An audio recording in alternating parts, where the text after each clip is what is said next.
Поэзия әлемінің әуезді Әбдірахманы. Тараз төрінде осындай тақырыппен Әбдірахман Асылбековті еске алу кеші өтті. Көңілдің көгіндегі сезімнің сөлін ақ жауындай селдеткен ақынның өмірден өткеніне биыл 5 жыл.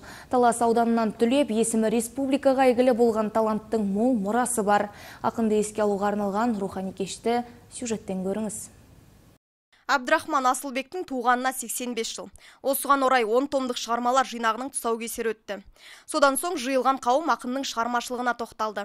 30-дан аса кітабы жарыққа шыққан қаламгердің шығармаларының өміршеңдігі айтылды.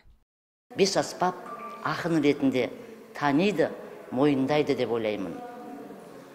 Әбдірахман ағамыз менің ауылымнан, Үшарал деген Алақандай ауылдан, Үшарал түгіскен деген алтын бесіктен түлеп ұшып, қазақ әдебиетінің көгінде еркін самғаған ғажайып ақын. Өзіндік орны бар адамның артында өлмейтін мұралары қалса, ол кісінің рухы да өлмейді, аты да өшпейді.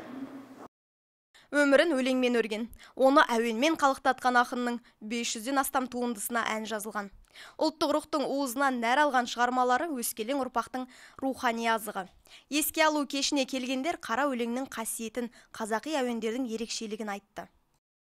Бүгін 10 томдық еңбектерінің жинағына үлкен отырыс отырғызып, үлкен деңгейде өтіп жатыр. Біз ағаның еңбектерін құрметтейміз, ағамен мақтанамыз. Ал ағаның жатқан жері пейіш болсын, арты барлы уақытта той болсын, еліміз аман, жұртымыз тыныш болып, осындай тұлғалардың істеген еңбектерін дәріптеп, алдан қатарлы елдің бірі болайық. Лирика, ән мен мәтіндерін жазып, сатира және аударма жанрларын қатар алған Әбдірахман Асылбекті ел өз өлсе де сөз өлмейтін ақындар қатарына жатқызады. Мәселен, қиын сәтте жұртшылыққа желтоқсан желін жеткізіп, жар мен жұптарды қосқан ескірмейтін ән мен оның сөздері елдің жанында мәңгі қала бермек. Айсұлу Садуақас, Ғалымжан Есенбаев, Айқын ақпарат.